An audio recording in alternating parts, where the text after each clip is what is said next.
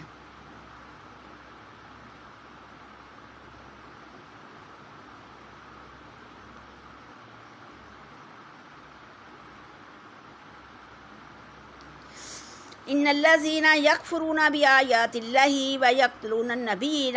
تحقیق جو لوگ کفر کرتے ہیں ساتھ نشانیوں اللہ کے، اور مار ڈالتے ہیں پیغمبروں کو بغیر الحق، ناحق، یعنی کہ ناحق نبیوں کو قتل کر دیتے ہیں اور اللہ کی آیات کا انکار کرتے ہیں، جس طرح یہود و نصارہ نے جو اللہ کے پیغمبروں کو مار ڈالا، حضرت جو ہے یحییٰ کو انہوں نے قتل کر دیا، حضرت عیسیٰ کو انہوں نے قتل کر دیا مارنے کے، لیکن اللہ تعالیٰ نے ان کو، حضرت عیسیٰ کو اٹھا لیا۔ اپنی طرف سے تو انہوں نے قتل کیا، لیکن اللہ تعالیٰ نے ان کو زندہ ہی اٹھا لیا، اور وہ شبے میں پڑ گئے۔ وَيَقْتُلُونَ الَّذِينَ يَأْمُرُونَ بِالْقِسْطِ مِنَ النَّاسِ، اور مار ڈالتے ہیں ان لوگوں کو جو حکم کرتے تھے ساتھ انصاف کے لوگوں میں سے۔ تو اے اللہ نے کہا کہ بس پھر ان کو خوشخبری دے دیں، فَبَشِّرْهُمْ بِعَذَابٍ أَلِيمٍ، اے نبی اکرم صلی اللہ علیہ وسلم پھر ان کو عذاب علیم کی خوشخبری دے دیں، اور ان کو یہ بھی بتا دیں کہ حبطت اعمالہم، ان کے اعمال سارے کے سارے کیے درے ضائع ہو گئے، پھر دنیا اور آخرت میں۔ حضرت ابو ہریرہ سے روایت ہے کہ حضرت صلی اللہ علیہ وسلم نے فرمایا کہ قسم ہے اس ذات پاک کی جس کے قبضہ میں محمد صلی اللہ علیہ وسلم کی جان ہے، اس امت میں سے کوئی بھی یہودی یا نصرانی اگر میرا نام سن کر میری رسالت پر ایمان نہیں لائے گا تو وہ دوزخ میں جائے گا۔ اور حضرت کی بعثت کے عالمگیر اور تا قیامت ہونے پر کتاب و سنت میں بکثرت دلائل موجود ہیں، یعنی کہ اور الم تر الی الذین اوتوا نصیبا من الکتاب یدعون الی کتاب اللہ لیحکم بینہم ثم یتولی فریق منہم وہم معرضون۔ اے پیغمبر صلی اللہ علیہ وسلم تو نے ان لوگوں کو نہیں دیکھا جن کو اللہ تعالیٰ کی کتاب کا کچھ علم دیا گیا تھا یا بہت علم دیا گیا تھا، ان کو اللہ کی کتاب کی طرف فیصلہ کرنے کے لیے بلایا جاتا تو ایک فرقہ تو ان میں پیٹھ موڑ کر چل دیتا، اور وہ جان بوجھ کر تغافل کرتے ہیں، یعنی کہ وہ جان بوجھ کر ایسا کرتے ہیں، منہ موڑتے ہیں۔ یہ اس واسطے ہے کہ انہوں نے کہا کہ ہرگز نہ لگے گا ہم کو آگ، یعنی کہ ہم ہرگز آگ میں نہ جائیں گے، مگر اگر جائیں گے بھی تو چند گنتی کے دن جائیں گے، اور لیکن فریب دے دیا ان کو ان کے دین نے، اور جو انہوں نے باتیں باندھ رکھی تھیں پھر جس دن کے آنے میں شک نہیں، یعنی قیامت کا دن، جب اس دن ہم ان سب کو اکٹھا کر کے لائیں گے تو پھر اس وقت ان کا کیا حال ہوگا۔ ہر آدمی کو اس کے کہے کا پورا بدلہ مل جائے گا، یعنی کہ جو بھی اس نے کیا ہوگا اس کا پورا پورا بدلہ دیا جائے گا، اور اللہ تعالیٰ کسی پر بھی ظلم کرنے والا نہیں۔ قل اللہم مالک الملک تؤتی الملک من تشاء وتنزع الملک ممن تشاء وتعز من تشاء وتذل من تشاء بیدک الخیر انک علی کل شیء قدیر۔ اے پیغمبر صلی اللہ علیہ وآلہ وسلم کہہ دیجئے، اے میرے خدا سارے ملک کے مالک، تو جس کو چاہے بادشاہ بنا دے اور جس کو چاہے بادشاہی سے چھین لے، اور تو جس کو چاہے عزت دے اور جس کو چاہے ذلت دے۔ ساری کی ساری بلائی تیرے ہی پاس ہے اور تیرے ہی مبارک ہاتھ میں ہے، بے شک تو سب کچھ کر سکتا ہے۔ تو رات کو کم کر کے دن میں ملا دیتا ہے اور پھر دن کو کم کر کے رات میں ملا دیتا ہے، اور زندہ مردے سے نکالتا ہے، نطفے اور انڈے سے جاندار اور مردہ جیتے سے نکالتا ہے، مثلا نطفہ اور انڈا جاندار سے، اور تو جس کو چاہتا ہے بے حساب رزق دیتا ہے۔ تو زمین بھی مردہ ہے، تو زمین بھی جب آسمان سے اللہ پانی اتارتا ہے تو زمین کو اللہ زندہ کرتا ہے، اور اس میں سے پھر پھل پھول اور پودے اگتے ہیں، تو یہ بھی مردہ سے زندہ کو نکالنے کی مثال ہے۔ نہ پکڑے مسلمان کافروں کو دوست سوائے مسلمانوں کے، اور جو کوئی کرے یہ پس نہیں اللہ تعالیٰ بیچ کسی چیز کے۔ مسلمانوں کو چھوڑ کر کافروں کو رازدان نہ بنائیں۔ دوست کا مطلب یہ ہے کہ رازدان نہ بنائیں، پکا دوست نہ بنائیں، اور جو کوئی بھی ایسا کرے گا یعنی کافروں سے دوستی جوڑے تو پھر اس کو اللہ سے کچھ تعلق نہیں رہا، کیونکہ کافر اللہ کے دشمن ہیں اور اسے دوستی کرنا اللہ سے دشمنی کرنا ہے۔ مگر ہاں جب ایسے امر کا ڈر ہو جس سے بچنا ضرور ہے، اور اللہ اپنی ذات مقدس سے تم کو ڈراتا ہے اور اللہ ہی کے پاس جانا ہے، یعنی کہ جب کوئی ایسا معاملہ پیش آ جائے کہ جس میں اپنی جان کا خطرہ ہو تو پھر تم جو ہے وہ اس طرح سے کر سکتے ہو، ان کی دوستی کا ان سے تھوڑا سا یعنی کہ میل ملاپ کر سکتے ہو، لیکن پکا دل سے ان کی جو ہے وہ رازدان نہیں بنانا۔ اے پیغمبر کہہ دے جو کچھ تمہارے جی میں ہے اس کو چھپاؤ یا کھولو اللہ کو معلوم ہے، اور جو کچھ آسمانوں اور زمین میں ہے وہ سب جانتا ہے، اور اللہ سب کچھ کر سکتا ہے۔ جس دن ہر شخص کو بھلائی یا برائی اس نے کی ہے اپنے سامنے موجود پائے گا، یا پوری یا نہ کم نہ زیادہ۔ آرزو کرے گا کاش یہ دن اس سے بہت دور ہوتا، اور اللہ تم کو اپنی ذات مقدس سے ڈراتا ہے، کیونکہ اللہ اپنے بندوں پر شفقت رکھتا ہے۔ تو اس دن قیامت والے دن ہر ایک چیز جو ہے وہ انسان کے سامنے ہوگی، تو اس دن اللہ تعالیٰ سے پھر بندہ کہے گا کہ یہ تو میری ہر چیز جو ہے چھوٹی بڑی کچھ بھی نہیں چھوڑی گئی، تو پھر اس دن جو ہے وہ ہر جو ہے اعضاء جو ہے انسان کا بولے گا، منہوں کو مہر لگا دی جائے گی، اور پھر ہر اعضاء جو ہے وہ انسان کے اپنے ہی خلاف گواہی دے گا، تو پھر بندہ اسے کہے گا کہ تم میرے خلاف کیوں گواہی دے رہے ہو؟ تو وہ کہے گا کہ تم نے تو اللہ کی نافرمانی کی، لیکن ہم اللہ کی نافرمانی نہیں کریں گے۔ قل ان کنتم تحبون اللہ فاتبعونی یحببکم اللہ ویغفر لکم ذنوبکم واللہ غفور رحیم۔ کہ اگر ہو تم چاہتے اللہ کو تو پس پیروی کرو میری، چاہے تم کو اللہ تعالیٰ اور بخشے واسطے تمہارے گناہ تمہارے، اور اللہ تعالیٰ بخشنے والا مہربان ہے۔ یعنی کہ اے پیغمبر اگر تم ان سے کہہ دو کہ اگر تم اللہ سے محبت رکھتے ہو تو پھر تمہیں میری پیروی کرنی پڑے گی۔ اپنی محبت کا نہیں کہا، اپنی پیروی کا کہا ہے کہ یہ اگر تم اللہ سے محبت رکھتے ہو تو پھر تمہیں کیا کرنا چاہیے؟ تمہیں میری پیروی کرنی چاہیے۔ تو محبت رسول ہو تو پھر بھی اطاعت کا حکم بہت زیادہ دیا گیا ہے حضرت کی۔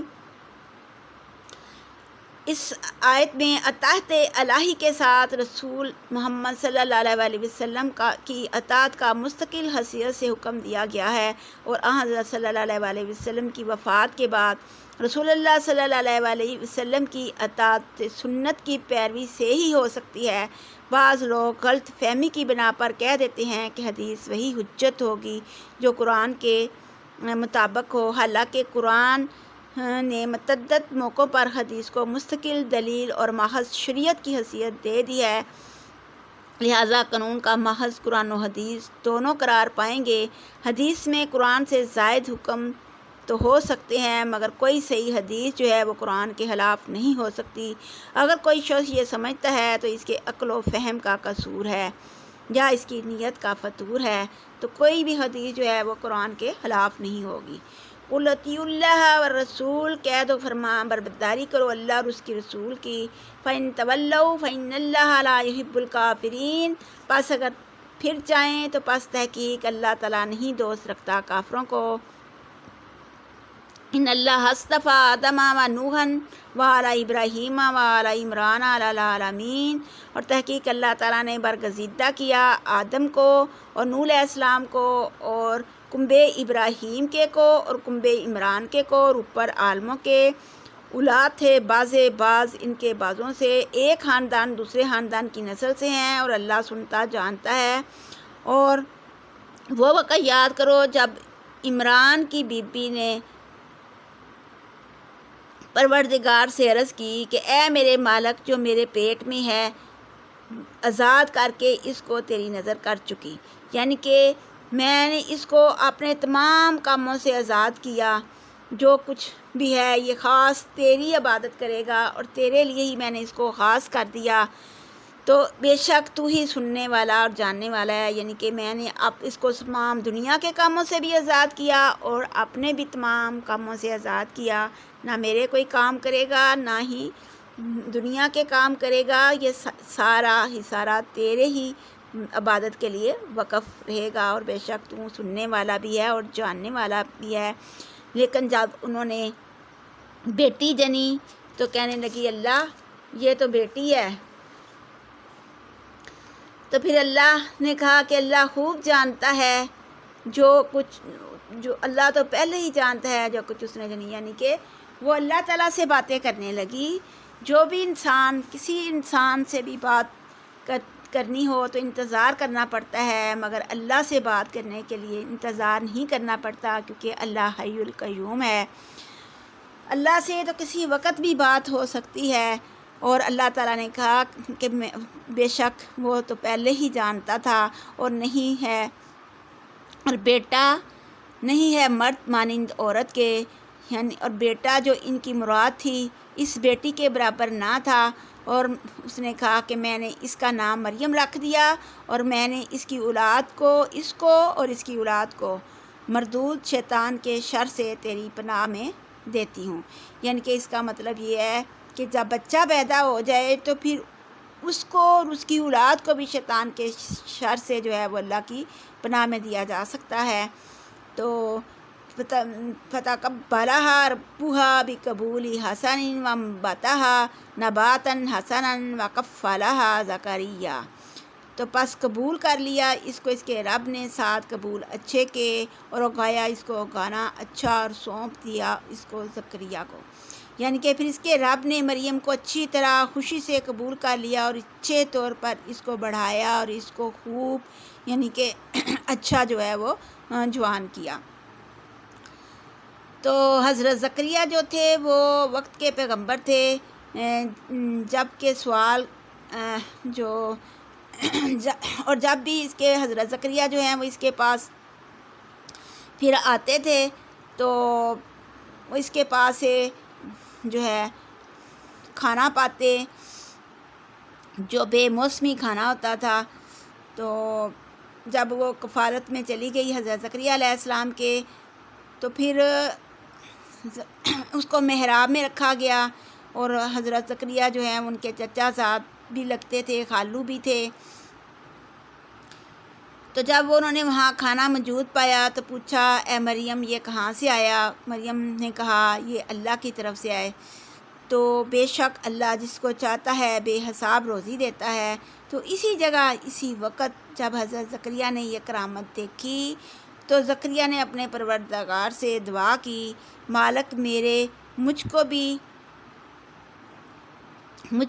کو بھی اپنی درگاہ سے نیک اور پاکیزہ اولاد عنایت کر، جیسے تو نے مریم کو اپنے ہاتھ سے خاص رزق پہنچایا، بے شک تو سنتا ہے اور قبول کرتا ہے۔ یعنی کہ جس وقت اللہ کی نشانی دیکھو، اس سے مطلب یہ ہے کہ اسی وقت دعا کو۔ حضرت زکریا جو ہیں وہ بوڑھے ہو چکے تھے اور ابھی تک بے اولاد تھے، بظاہر انہیں اولاد کی کوئی امید نہ تھی، لیکن یہ دیکھ کر کہ کس طرح حضرت مریم کو گھر کے عادت کے طور پر بے موسم کا رزق پہنچ رہا ہے، ان کے دل میں بھی یہ خواہش پیدا ہوئی کہ بے موسم کا رزق پہنچانے والا مایوسی کے عالم میں اولاد بھی عطا فرما سکتا ہے۔ چنانچہ اسی جگہ اور اسی وقت اللہ تعالیٰ کے حضور نیک اولاد کی دعا کی۔ بعض علماء نے حضرت مریم کو حرق عادت میوے پہنچنے کا انکار کیا اور کہا ہے کہ یہ محاورہ ہے کہ خدا رسیدہ لوگ ہر نعمت کو من و عند اللہ تعالیٰ کی طرف منسوب کر دیتے ہیں، مگر حضرت زکریا کا اس حالت کو دیکھ کر اظہار تعجب اور دعا کرنا بتا رہا ہے کہ یہ رزق کے گھر کے عادت ہی مل رہا تھا۔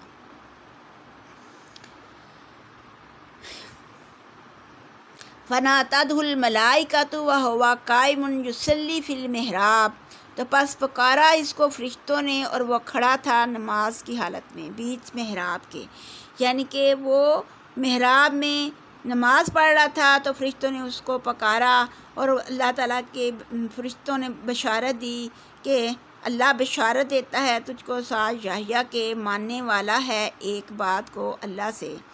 یعنی کہ بے شک خدا تعالیٰ تجھ کو ایک زندہ یحییٰ کی خوشخبری دیتا ہے اور وہ اللہ تعالیٰ کے کلمہ عیسیٰ کی تصدیق کرے گا اور اپنی قوم کا پیشوا ہوگا،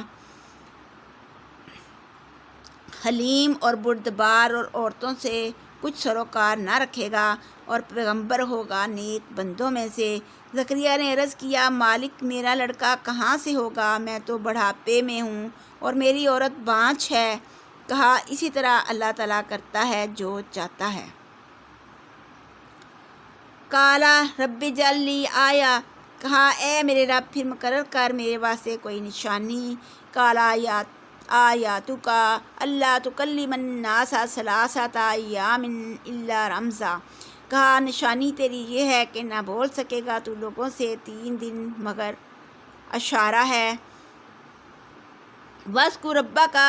کثیرا وسبح بالعشی والابکار، اور یاد کر رب اپنے کو بہت اور تسبیح کر صبح اور شام۔ تو یہاں پر جب اللہ تعالیٰ نے نعمت کا تذکرہ کیا تو ساتھ ہی اللہ تعالیٰ نے بتا دیا کہ اللہ کی زیادہ سے زیادہ تسبیح کر، اور تو اس کا مطلب یہ ہے کہ جب کوئی نعمت ملے تو پھر زیادہ سے زیادہ اللہ کا تسبیح اور سجدہ کرنا چاہیے اور اللہ کی زیادہ سے زیادہ عبادت کرنی چاہیے اور عبادت کے لیے نیک کرنی چاہیے اور پھر نیکیوں میں بھی دوڑ لگانی چاہیے، کیونکہ کبھی بھی نیکیاں جو ہیں وہ ضائع نہیں جاتی۔ وَإِذْ قَالَتِ الْمَلَائِكَةُ يَا مَرْيَمُ إِنَّ اللَّهَ اصْطَفَاكِ وَطَهَّرَكِ وَاصْطَفَاكِ عَلَىٰ نِسَاءِ الْعَالَمِينَ، اور جس وقت کہا فرشتوں نے اے مریم تحقیق اللہ تعالیٰ نے برگزیدہ کیا تجھ کو اور پاک کیا تجھ کو اور برگزیدہ کیا تجھ کو اوپر عورتوں عالموں کے، یعنی کہ اللہ تعالیٰ نے تجھ کو پسند کیا اور تجھ کو پاک کیا اور سارے جہان کی عورتوں پر تجھ کو فضیلت دی اور تجھ کو چن لیا۔ تو حضرت عیسیٰ کی پیدائش کے لیے اے مریم اپنے پروردگار کے سامنے دیر تک یا رب سے کھڑی رہ اور سجدہ کر اور رکوع کرنے والوں کے ساتھ۔ یہ غیب کی خبریں ہیں جو ہم تجھ کو بھیجتے ہیں، یعنی وہیں سے تجھ کو یہ خبریں جو ہیں معلوم ہوتی ہیں، اور تو ان کے پاس اس وقت نہ تھا جب وہ اپنے اپنے قلم ڈال رہے تھے کہ کون مریم کو پالے پوسے گا، نہ تو اس وقت تھا جب وہ جگڑ رہے تھے، یعنی کہ جب حضرت مریم کی کفالت کا تذکرہ ہوا تو پھر سارے، چونکہ یہ جو ہے وہ بہت بڑی بات تھی، تو اس لیے جو ہے نا اس میں حضرت عائشہ کی فضیلت بھی بتائی۔ مریم کے برگزیدہ ہونے کا 2 مرتبہ ذکر ہوا ہے، یہ بھی ہو سکتا ہے کہ محض تاکید کے لیے ہو۔ پہلی برگزیدگی سے مراد بچپن میں حضرت مریم کو شرف قبولیت بخشا جو، اور دوسری برگزیدگی سے مراد اللہ تعالیٰ کا انہیں حضرت عیسیٰ کی پیدائش کے لیے منتخب کرنا فرمانا ہے اور خصوصی فضیلت عطا کرنا ہے۔ اور پھر نساء العالمین سے صرف اس زمانہ کی عورتیں مراد ہیں، کیونکہ حدیث میں حضرت مریم کی طرح حضرت خدیجہ، حضرت فاطمہ اور حضرت عائشہ کی فضیلت میں بھی اسی قسم کے الفاظ مذکور ہیں۔ حضرت علی سے روایت ہے کہ حضرت صلی اللہ علیہ وسلم نے فرمایا، دنیا کی بہترین عورت خدیجہ بنت خویلد ہیں۔ مسلم بخاری۔ اور اس قرآن اندازی کی صورت اس لیے پیش آئی کہ حضرت مریم یہودیوں کے بہت بڑے عالم عمران کی بیٹی تھیں۔ پھر جب ان کی والدہ نے انہیں اپنی عبادت گاہ کی نظر کیا تو عبادت گاہ کے جاوروں میں جھگڑا ہو گیا، اور ان کی سرپرستی کون کرے، کس کی نگرانی ہو اور کس کو یہ شرف حاصل ہو، تو آخرکار انہوں نے قرآن اندازی کی اور قرآن حضرت زکریا کے نام نکلا۔ کہا اے رب میرے کیوں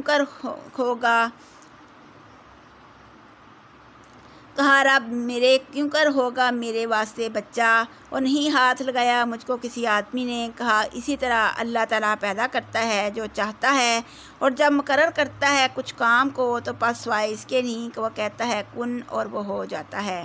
اور اس کو تو کن کہنے کی دیر ہے، وہ کن کہے گا وہ فیکون ہو جائے گا، اور سکھلا دے گا اس کو لکھنا اور حکمت اور تورات، یعنی کہ اللہ تعالیٰ حضرت عیسیٰ علیہ السلام کو لکھنا یا آسمانی کتابیں، حکمت، عقل و فہم اور تورات اور انجیل سکھلا دے گا۔ اور وہ رسول ہوگا بنی اسرائیل کی طرف، میں تمہارے پاس تمہارے پروردگار کی طرف سے نشانی لے کر آیا ہوں۔ میں مٹی کا ایک پتلا چڑیا کی شکل میں بناتا ہوں، پھر اس پر پھونک مارتا ہوں تو وہ خدا کی قدرت سے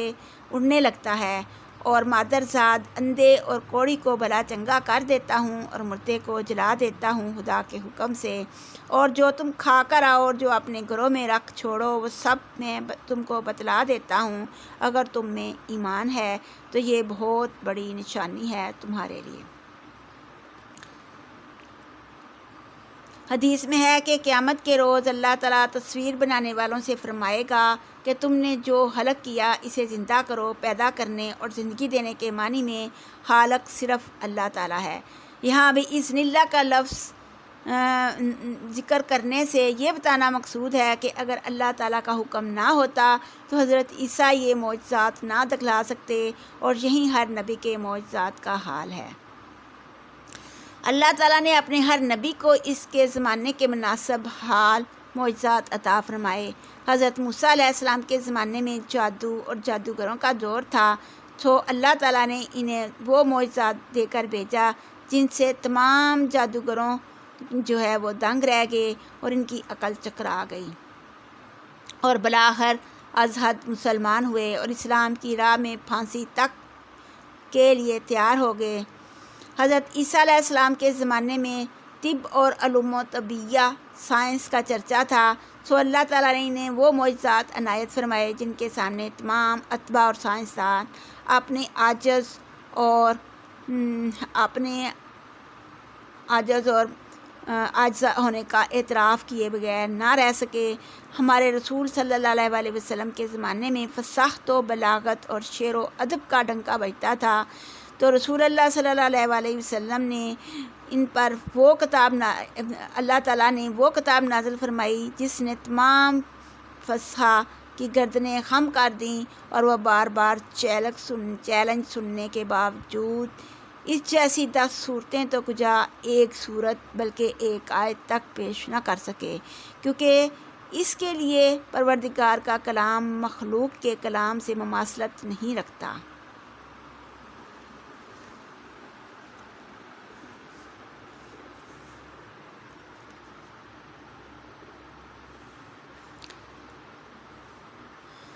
اور سچا کرنے والا اس چیز کو ہے جو آگے ہے تو رایا سے، اور تو کہ حلال کروں میں واسطے تمہارے بعض وہ چیزیں کہ حرام کی گئیں اوپر تمہارے، اور لایا ہوں میں پاس تمہارے نشانی رب تمہارے سے، تو فاتقوا اللہ وأطیعون، تو پس ڈر جاؤ اللہ سے اور کہا مانو میرا، ان اللہ ربی و ربکم فاعبدوا ھذا صراط مستقیم، بے شک اللہ میرا بھی رب ہے اور تمہارا بھی رب ہے، اس لیے اسی کی پوجا کرو اور یہی راستہ سیدھا ہے۔ فلما حس عیسیٰ منکم الکفر قال من انصاری الی اللہ قال الحواریون نحن انصار اللہ آمنا باللہ واشہد بأننا مسلمون، تحقیق اللہ پروردگار میرا ہے اور تمہارا ہے، لہذا اسی کی عبادت کرو، یہی سیدھا راستہ ہے۔ پس جب دیکھا عیسیٰ نے ان سے کفر کو، کہا کون ہیں مدد دینے والے مجھ کو طرف اللہ کے، کہا حواریوں نے کہ ہم ہیں مدد دینے والے اللہ تعالیٰ کے، ایمان لائے ہم ساتھ اس کے، اور تو گواہ ہے ساتھ اس کے کہ ہم متی ہوئے۔ یعنی کہ اخلاص کے ساتھ جو ہے حواری جو ہے وہ انہوں نے کہا، حواریوں میں اخلاص بہت زیادہ تھا، اور انہوں نے دل کے اخلاص سے کہا کہ ہم اللہ کے مددگار ہیں، ہم اللہ سے پر ایمان لے آئے اور گواہ رہنا کہ ہم بھی متی ہو گئے، ہم فرما بردار ہیں۔ اور پھر انہوں نے یہ دعا مانگی، ربنا آمنا بما انزلت واتبعنا الرسول فاکتبنا مع الشاہدین، کہ اے مالک ہمارے جو تو نے اتارا یعنی انجیل شریف، اس پر ہم ایمان لائے اور تیرے رسول یعنی حضرت عیسیٰ کے ہم تابع ہوئے، تو ہم کو ان لوگوں میں لکھ لے جو گواہ ہیں، یعنی کہ جو گواہ ہیں ہمارے ان لوگوں میں لکھ لے۔ اور مکر کیا انہوں نے یعنی یہودیوں نے جو حضرت عیسیٰ کے دشمن تھے، خفیہ دعو کیا، اور اللہ نے ان سے دعو کیا، اور اللہ سب سے بہتر جو ہے وہ تدبیر کرنے والا ہے۔ جب اللہ تعالیٰ نے فرمایا عیسیٰ میں تجھے وقت پر اپنی موت سے ماروں گا، یہ یہودی تجھ کو نہیں مار سکتے، اور اپنی طرف تجھ کو اٹھا لوں گا اور کافروں کی گندی صحبت سے پاک کر دوں گا، اور جن لوگوں نے تیری پیروی کی میں ان کو تیرے نہ ماننے والوں یعنی یہود پر قیامت تک غالب رکھوں گا۔ پھر تم سب کو ہمارے پاس لوٹ کر آنا ہے، ہاں عیسیٰ کے پیرو ہوں یا ان کے منکر ہوں، پھر میں جن باتوں میں تم دنیا میں اختلاف کرتے تھے ان کا فیصلہ کر دوں گا۔ پھر جن لوگوں نے تجھ کو نہ مانا ان کو میں دنیا اور آخرت میں سخت عذاب کروں گا، اور ان کا کوئی مددگار نہ ہوگا جو ہمارے عذاب سے ان کو بچا سکے۔ یہود کے علماء نے اس وقت بادشاہ کو بہکایا کہ یہ شخص ملحد اور تورات کے حکام کو بدلنا چاہتا ہے اور ان پر جو ہے الزامات لگائے، تو اس بادشاہ نے حضرت عیسیٰ کو قتل کرنے کے لیے کچھ آدمی مقرر کر دیے۔ انہوں نے ایک مکان کے اندر حضرت عیسیٰ کا محاصرہ کر لیا، تو اللہ تعالیٰ نے حضرت عیسیٰ کو آسمان پر اٹھا لیا۔ ابن کثیر۔ وَأَمَّا الَّذِينَ آمَنُوا وَعَمِلُوا الصَّالِحَاتِ، جو لوگ ایمان لائے اور عمل کیے اچھے، فَيُوَفِّيهِمْ أُجُورَهُمْ، پس پورا دے گا ان کو اجر ان کا، وَاللَّهُ لَا يُحِبُّ الظَّالِمِينَ، اور اللہ تعالیٰ دوست نہیں رکھتا ظالموں کو۔ ذَلِكَ نَتْلُوهُ عَلَيْكَ، یہ پڑھتے ہیں ہم اس کو اوپر تیرے، من الآیات آیتوں میں سے، وذکر الحکیم، اور یہ نصیحت ہے حکمت والی۔ اِنَّ مَثَلَ عِیسیٰ عِندَ اللہِ کَمَثَلِ آدَمَ، بے شک عیسیٰ کی مثال نزدیک اللہ کے مثال آدم کے ہے، خلقہ من تراب ثم قال له کن فیکون، کہ اس کو اللہ تعالیٰ نے مٹی سے پیدا کیا، پھر کہا کہ ہو جا، پس وہ ہو گیا۔ الحق من ربی کا، اور یہ پروردگار تیرے کے حق ہے. یعنی کہ اللہ تعالیٰ نے کہا کہ لوگوں نے اعتراض کیا کہ عیسیٰ علیہ السلام جو ہے بن باپ کے پیدا ہوئے ہیں، تو اللہ تعالیٰ نے کہا کہ پھر آدم، حضرت عیسیٰ کی مثال تو آدم کی طرح ہے. اگر یہ باپ کے بغیر پیدا ہوئے ہیں تو حضرت آدم علیہ السلام تو نہ باپ تھا نہ ماں تھی. تو اللہ تعالیٰ اگر ماں باپ کے بغیر کسی کو پیدا کر سکتا ہے تو پھر باپ کے بغیر پیدا ہونا تو کچھ مشکل نہیں، اور یہ تیرے پروردگار کے اوپر حق ہے. فلا تکن من الممترین، تو اس لیے تم شک والوں میں سے نہ بنو. فمن حاجک فیہ من بعد ما جاءک من العلم، پس جو کوئی جھگڑا کرے تجھ سے بیچ اس کے کہ آ گیا اس کے پاس علم، فقل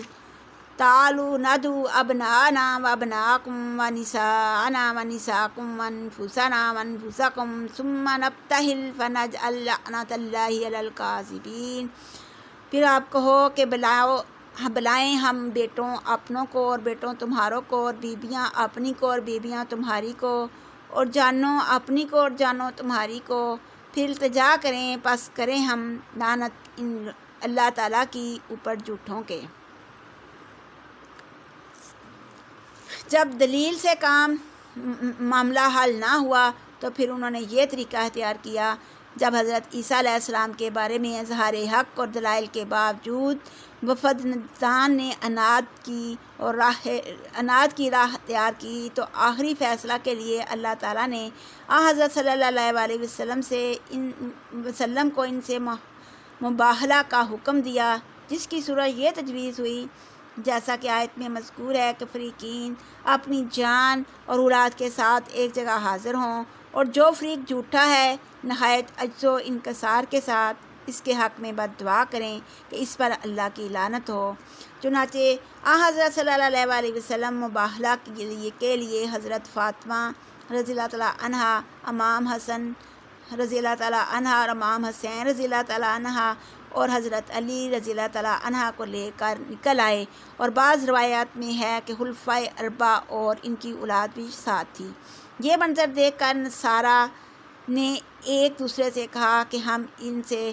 ملانہ نہ کریں. خدا کی قسم اگر یہ اللہ کے نبی ہوئے اور اس کے باوجود ہم نے ملانہ کر لیا تو ہماری اور ہماری اولاد کی خیر نہیں ہوگی. چنانچہ انہوں نے حضرت صلی اللہ علیہ وسلم سے عرض کی کہ آپ صلی اللہ علیہ وسلم جو بھی چاہتے ہیں ہم آپ کو دیں گے، لہٰذا آپ صلی اللہ علیہ وسلم ہمارے ساتھ کوئی امانت دار آدمی بھیج دیجئے. تو نبی اکرم صلی اللہ علیہ وسلم نے حضرت ابو عبیدہ کو کھڑے ہونے کا حکم دیا اور فرمایا ھذا امین ھذہ الامت، کہ یہ اس امت کے امین ہیں. اور یہ حدیث جو ہے وہ صحیحین میں مذکور ہے. ابن کثیر. ان ھذا لھو القصص الحق، اور البتہ یہ وہ بیان ہیں، وہ قصے ہیں جو سچے ہیں. وما من الہ الا اللہ، اور نہیں کوئی معبود مگر اللہ تعالیٰ، اور تحقیق اللہ البتہ وہی غالب حکمت والا ہے. پس اگر پھر جائیں پس تحقیق اللہ تعالیٰ جاننے والا ہے پھر مفسدوں کو. اور پھر ہے کہ اے پیغمبر ان سے کہہ دیجئے کہ ان کتاب والوں یہود اور نصارہ ایسی بات پر آ جاؤ جو برابر مانی جاتی ہے ہم میں اور تم میں، یعنی ہم سوائے خدا کے کسی اور کو نہ پوجیں اور اللہ کا شریک کسی چیز کو نہ بنائیں، اور ہم آپس میں ایک دوسرے کو رب نہ بنائیں، اللہ ہی کو رب سمجھیں. تو پھر اگر وہ اتنا سمجھانے پر بھی بات نہ مانیں تو تم تو اے مسلمانوں تم جو اور پیغمبر کہہ دو کہ تم گواہ ہو اور ہم تو ایک خدا کے تابع دار ہیں، ساتھ اس چیز کے کہ ہم اے کتاب والو ابراہیم کے بارے میں کیوں جھگڑتے ہو، اور تورات جس سے یہود کی ابتدا ہے اور انجیل جس سے انصار کی ابتدا ہے دونوں ابراہیم کے بعد اتری، کیا تم کو عقل نہیں؟ یعنی کہ وہ دونوں ہی کتاب پڑھتے ہیں تو پھر بھی دونوں جو ہے وہ جھگڑتے ہیں. ہاں انتم ہؤلاء حاججتم فیما لکم بہ علم، ہاں تم وہ لوگ ہو کہ جھگڑتے ہو بیچ اس چیز کے کہ تھا واسطے تمہارے ساتھ اس کے علم، پس کیوں جھگڑتے ہو؟ یعنی کہ کتاب پڑھتے ہو، علم بھی رکھتے ہو، علم رکھنے کے بعد بھی تم جھگڑتے ہو. تو نہیں واسطے تمہارے ساتھ اس کے علم، اللہ جانتا ہے جو تم نہیں جانتے۔ ما کان ابراہیم یہودین ولا نصرانین ولیکن کان حنیفا مسلما، نہیں تھا ابراہیم یہودی نہ نصرانی اور لیکن تھا حنیف فرما بردار۔ یعنی کہ وہ ابراہیم کے بارے میں جھگڑتے ہیں تو اللہ تعالیٰ نے کہا کہ ابراہیم نہ یہودی تھا نہ نصرانی تھا بلکہ وہ تو حنیف فرما بردار اور مسلم تھا۔ تو اللہ تعالیٰ نے قرآن میں جو نام ہے وہ مسلم رکھا ہے، اس لیے ہم سب جو ہے وہ مسلمان ہیں، اور ہم سب کو یہی کہنا چاہیے، یہ نہیں کہنا چاہیے کہ ہم اہل حدیث ہیں یا اہل سنت ہیں یا اہل دیوبند ہیں یا جو بھی فرقے ہیں، بلکہ کہنا چاہیے کہ ہم مسلم ہیں، کیونکہ ابراہیم علیہ السلام بھی مسلم تھے۔ تو سارے نبی جو ہے وہ مسلم تھے۔ تو ابراہیم نہ یہودی تھا نہ نصرانی تھا، وہ تو یکسو مسلمان تھا، یعنی ایک طرف والا اللہ کا تابع دار تھا، اور نہ تھا وہ شرک کرنے والوں میں سے۔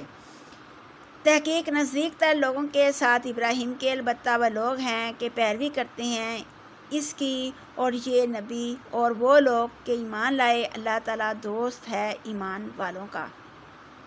سب لوگوں میں ابراہیم سے زیادہ خصوصیت رکھنے والا یعنی زیادہ مشابہ تو وہ لوگ تھے جنہوں نے اس کی پیروی کی، یعنی ان کی امت میں تھے، اور پھر یہ پیغمبر اور ایمان والے مسلمان، اور اللہ مسلمانوں کی مدد پر ہے۔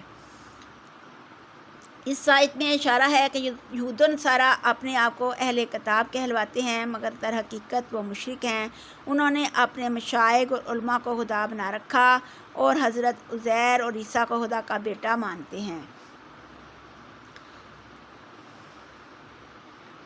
تو لیکن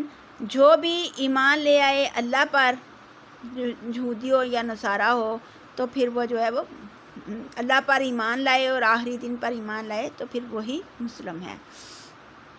جس طرح حضرت ابراہیم علیہ السلام مسلم تھے۔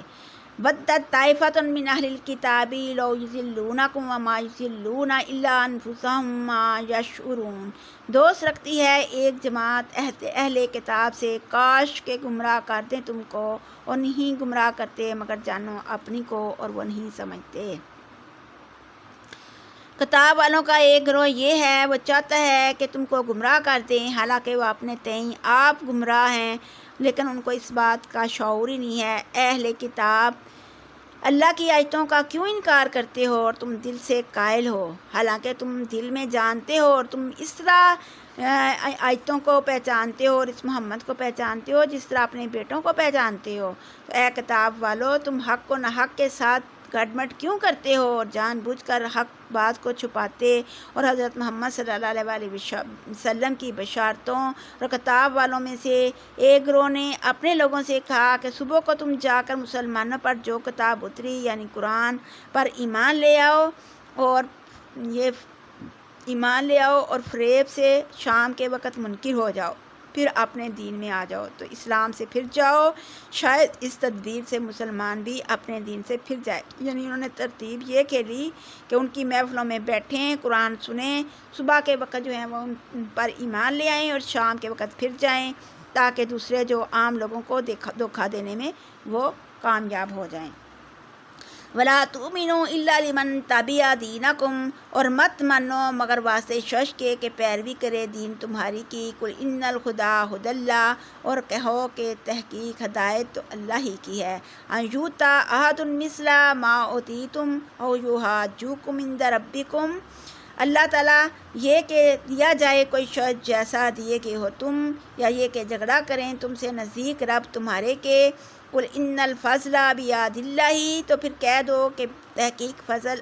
جو ہے بیچ اللہ ہی کے ہاتھ میں ہے۔ یؤتیہ من یشاء، جس کو چاہتا ہے وہ اپنا فضل عطا کر دیتا ہے، کیونکہ اللہ جو ہے واسع بھی ہے اور علیم بھی ہے، اللہ سننے والا بھی ہے، کفایت رکھتا ہے اور علم بھی رکھتا ہے۔ یختص برحمتہ من یشاء، اور پھر وہ خاص کرتا ہے اپنی رحمت کو جس کو چاہتا ہے، اور اللہ تعالیٰ جو ہے وہ سابق فضل والا ہے۔ اور بعض اہل کتاب میں سے وہ ہیں کہ اگر امانت دے ان کو خزانہ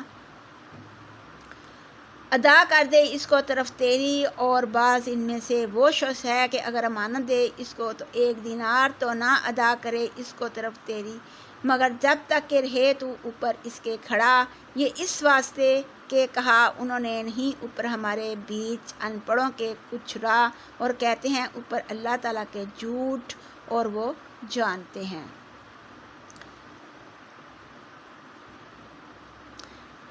یعنی کہ وہ کہتے ہیں کہ اللہ تعالیٰ پر جان بوجھ کر الزام رکھ رہے ہیں، کیونکہ اللہ تعالیٰ نے کبھی کسی کی امانت میں خیانت کا حکم نہیں دیا، خواہ وہ اسرائیلی ہو یا عرب، بلکہ اسلام نے تو کسی ذمہ کے مال کو بھی بلا اجازت لینا جائز نہیں قرار دیا، اور نہ کسی حربی کافر کے مال کو خیانت سے کھانے کی اجازت دی۔ تو حضرت صلی اللہ علیہ وسلم کا ارشاد ہے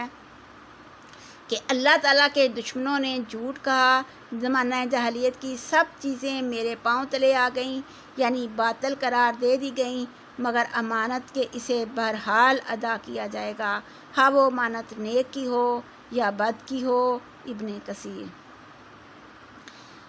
بلا من اوفی بعہدہ واتقی فإن اللہ یحب المتقین، نہ بلکہ کیوں نہیں ان پر ضرور گناہ ہے جو شخص اپنا اقرار پورا کرے اور شرک اور بد معاملگی سے پرہیز کرے تو اللہ محبت رکھتا ہے پرہیزگاروں سے۔ در حقیقت وہ لوگ جو مول لیتے ہیں بدلے عہد اللہ کے اور قسموں اپنی کے مول تھوڑا، یعنی کہ اپنی قسموں کے ساتھ تھوڑا سا جو ہے وہ فائدہ حاصل کر لیتے ہیں۔ اولئک لا خلاق لہم فی الآخرہ، تو یہ لوگ ایسے ہیں کہ انہوں نے پھر آخرت میں ان کا کوئی حصہ نہیں۔ ہلاک کہتے ہیں حصے کو، یعنی کہ اپنی قسموں کے بدلے قسم کھائی تھی کہ جب آخر الزمان ظاہر ہوں گے تو ان کے شریک ہوں گے، تو ایک ذرا سا مول لیتے ہیں، یعنی دنیا کا مال و متاع، ان کا آخرت میں کوئی حصہ نہیں، اور اللہ ان سے نہ بات کرے گا اور نہ قیامت کے دن پر رحمت کی نگاہ ڈالے گا۔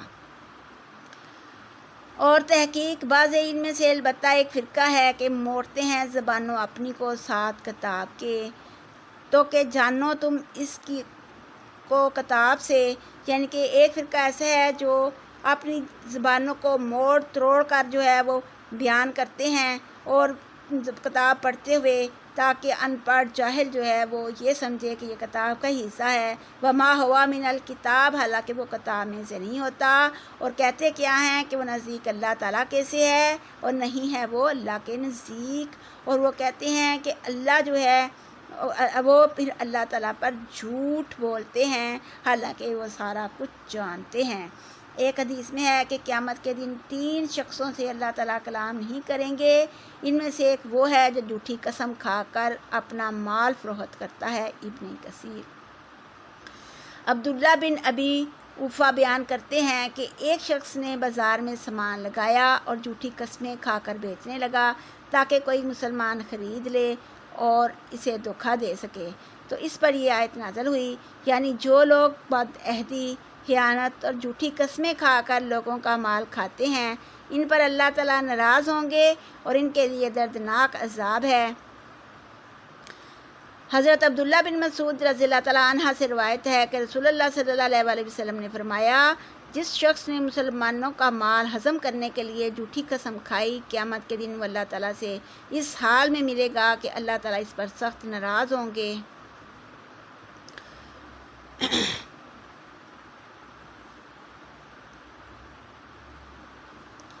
ما کان لبشر ان یؤتیہ اللہ الکتاب والحکم والنبوۃ ثم یقول للناس کونوا عبادا لی من دون اللہ ولکن کونوا ربانین، اور نہیں لائق واسطے کسی بھی بشر کے وہ یہ کہ اللہ تعالیٰ اس کو دے کتاب و حکمت اور پیغمبری، پھر وہ یہ لوگوں سے کہتا پھرے کہ ہو جاؤ تم بندے میرے سوائے اللہ تعالیٰ کے، اور لیکن ہو جاؤ تم اللہ تعالیٰ کے لوگ اس واسطے کہ ہو تم سکھاتے کتاب اور اس واسطے کہ ہو تم پڑھتے۔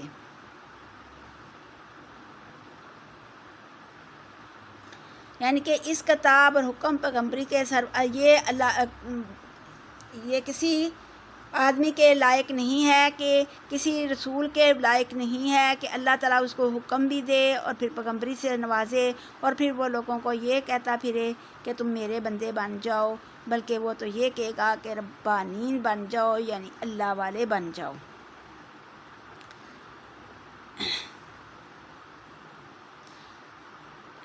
حضرت صلی اللہ علیہ وسلم نے عیسیٰ اور عزیر کی نبوت، خدا کا بیٹا ہونے کا رد کیا اور ان کو مسلمان ہونے کی دعوت دی۔ اس پر ایک یہودی عالم ابو رافع کہنے لگا، اے محمد صلی اللہ علیہ وسلم، کیا آپ صلی اللہ علیہ وسلم یہ چاہتے ہیں کہ ہم آپ کی عبادت کرنے لگیں؟ تو نبی اکرم صلی اللہ علیہ وسلم نے فرمایا، معاذ اللہ کہ ہم غیر اللہ کی عبادت کریں یا کسی کو اس کا حکم دیں۔ اللہ تعالیٰ نے مجھے اس لیے نہیں بھیجا ہے اور نہ ہی مجھے اس کا حکم دیا ہے۔ اس پر یہ آیت نازل ہوئی۔ وَلَا يَأْمُرُكُمْ أَن يَتَّخِذُوا الْمَلَائِكَةَ وَالنَّبِيِّينَ أَرْبَابًا أَيَأْمُرُكُمْ بِالْكُفْرِ بَعْدَ إِذْ أَنْتُمْ مُسْلِمُونَ، اور نہیں لائق کہ حکم کرے تم کو یہ کہ پکڑو تم فرشتوں کو اور پیغمبروں کو پروردگار، کیا حکم کرے گا تم کو ساتھ کفر کے پیچھے اس کے کہ ہو تم مسلم۔ اور جس وقت لیا اللہ تعالیٰ نے عہد پیغمبروں کا، البتہ جو کچھ دوں میں تم کو کتاب سے اور حکمت سے، پھر آوے تمہارے پاس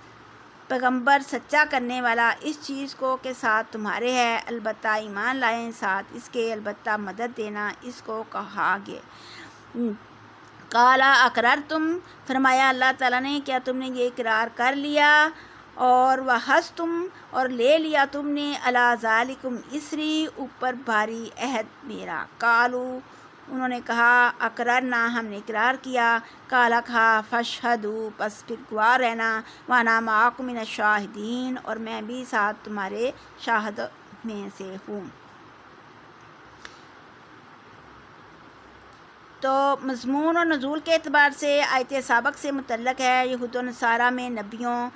اور فرشتوں کی پرستش کی جاتی تھی۔ علامہ قرطبی لکھتے ہیں کہ نصارہ نے انبیاء اور فرشتوں کی تعظیم میں اس قدر غلو کیا کہ ان کو الوہیت کے مقام پر کھڑا کر دیا۔ حدیث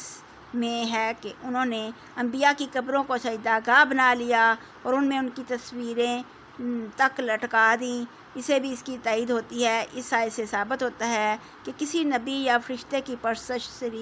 صریحاً کفر ہے، اور کوئی تعلیم یا فلسفہ جو اللہ تعالیٰ کے سوا کسی اور کی بندگی سکھائے یا اللہ تعالیٰ کے کسی نبی یا بزرگ کو مقام الوہیت پر بٹھائے، وہ ہرگز اللہ تعالیٰ یا اس کے نبی کی تعلیم نہیں ہو سکتی۔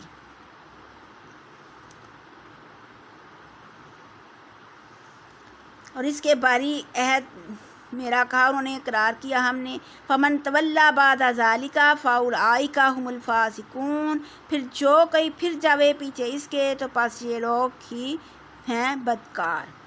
افغیر دین اللہ یبغون ولہ اسلم من فی السماوات والارض طوعا وکرہا والیہ یرجعون، کیا پس غیر دین خدا تعالیٰ کے چاہتے ہیں واسطے اسی کے متی ہوئے جو کچھ بھی آسمانوں کے اور جو کچھ زمین کے ہیں، یعنی کہ زمین و آسمان کی ہر چیز، ساری کائنات کا دین جو ہے وہ اسلام ہے، اور ساری کائنات جو ہے وہ اللہ ہی کے آگے جو ہے وہ متی ہے، اور وہ خوشی سے یا ناخوشی سے سب اسی کے آگے جو ہے وہ اسی کی طرف رجوع کریں گے۔ قیامت والے دن اسی کی طرف جو ہے وہ پھیرے جائیں گے، اور جتنی بھی کائنات ہے ہر چیز اس کی اللہ کی متی ہے، اور انسانوں کے بھی چاہے وہ اللہ کی اطاعت کریں چاہے نہ اطاعت کریں،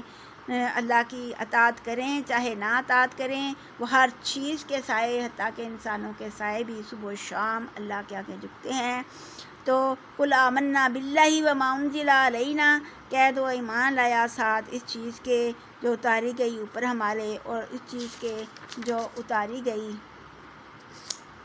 علی ابراہیم و اسماعیل و اسحاق و یعقوب والاسباط وما اوتی موسیٰ و عیسیٰ والنبیون من ربہم لا نفرق بین احد منہم ونحن لہ مسلمون، اور اوپر جو اتاری گئی ابراہیم، اسماعیل، اسحاق علیہ السلام اور یعقوب علیہ السلام اولاد اس کی کے، اور جو دی گئی موسیٰ علیہ السلام، عیسیٰ علیہ السلام اور سب نبیوں کو، پروردگار ان کے سے نہیں جدائی ڈالتے ہم درمیان کسی کے ان میں سے، اور ہم واسطے اسی کے فرما بردار ہیں، یعنی ہم اسی کے یعنی جو لوگ حق کی پوری طرح واضح ہو جانے اور حضرت کے سچا نبی ہونے کے روشن دلائل دیکھنے کے باوجود مہر، کبر و حسد اور حب و جلا اور مال کی بنا پر کفر کی روش پر قائم رہے، یا ایک مرتبہ اسلام قبول کر لینے کے بعد پھر مرتد ہو گئے، دوسرا وہ سراسر ظالم بدبخت ہیں۔ ایسے لوگوں کو راہ ہدایت دکھانا اللہ تعالیٰ کا قانون نہیں ہے۔ اس سے معلوم ہوا کہ مرتد کافر سے زیادہ مجرم ہے۔ کیف یہدی اللہ قوما کفروا بعد ایمانہم وشاہدوا ان الرسول حق وجاءہم البینات، کیوں کر ہدایت کرے گا اللہ تم کو اس قوم کو کہ کافر ہوئے پیچھے ایمان اپنے کے، اور گواہی دی یہ کہ رسول سچا ہے اور آئیں ان کے پاس دلیلیں، وجاءہم البینات، اور پھر آئیں ان کے پاس دلیلیں، واللہ لا یہدی القوم الظالمین، اور اللہ نہیں ہدایت دیتا ظالموں کو۔ اولئک جزاؤہم ان علیہم لعنۃ اللہ والملائکۃ والناس اجمعین، اور یہ وہ لوگ ہیں اور ان کی یہ سزا ہے کہ ان پر لعنت کی گئی، اللہ کی بھی، فرشتوں کی بھی، اور تمام لوگوں کی لعنت ہے۔ خالدین فیہا، اور پھر وہ اس میں ہمیشہ ہمیشہ رہیں گے۔ لا یخفف عنہم العذاب، اور پھر ہلکا نہ کیا جائے گا ان سے عذاب کو، ولا ہم ینظرون، اور نہ ہی وہ ڈھیل دیے جائیں گے۔ الی الذین تابوا من بعد ذلک واصلحوا فإن اللہ غفور رحیم، لیکن وہ لوگ جنہوں نے یہ ساری روش اختیار کرنے کے بعد پھر توبہ کر لی، اللہ کی طرف پھر آئے اور سچے دل سے اللہ سے توبہ کی اور نہ کرنے کا وعدہ کی لیا اور نیکیاں کیں، اور پھر اپنے آپ کو سنوار لیا، اپنی حالت کو درست کر لیا اور پھر بیان کر دیا، تو بے شک اللہ تعالیٰ کو وہ غفور الرحیم پائیں گے۔ ان الذین کفروا بعد ایمانہم ثم ازدادوا کفرا لن تقبل توبتہم واولئک ھم الضالون، اور تحقیق وہ لوگ جو کافر ہوئے پیچھے ایمان اپنے کے، پھر زیادہ ہوئے کفر میں، ہرگز نہ قبول کی جائے گی توبہ ان کی، اور یہ لوگ وہ ہیں گمراہ۔ یعنی کہ وہ لوگ جو ایمان لانے کے بعد انہوں نے کفر کی راہ اختیار کر لی، اور پھر کفر کی نہ صرف راہ اختیار کی بلکہ کفر میں بڑھتے ہی چلے گئے،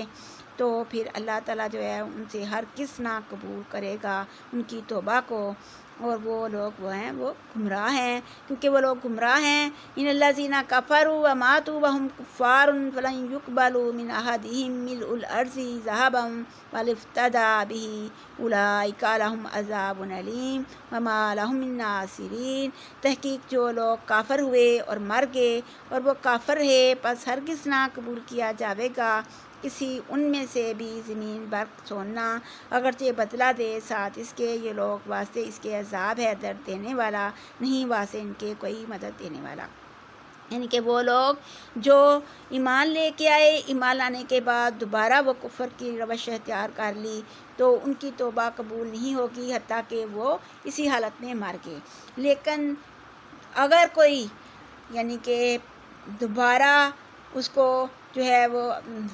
لوٹنا چاہے، دوبارہ توبہ کرے، اللہ کی توبہ کے دروازے ہر وقت کھلے ہیں، اللہ وقت نزا سے پہلے توبہ کر لیتا ہے جو کوئی بھی، تو پھر اللہ تعالیٰ جو ہے اور پلٹ آتا ہے اور سچے دل سے توبہ کرتا ہے، اخلاص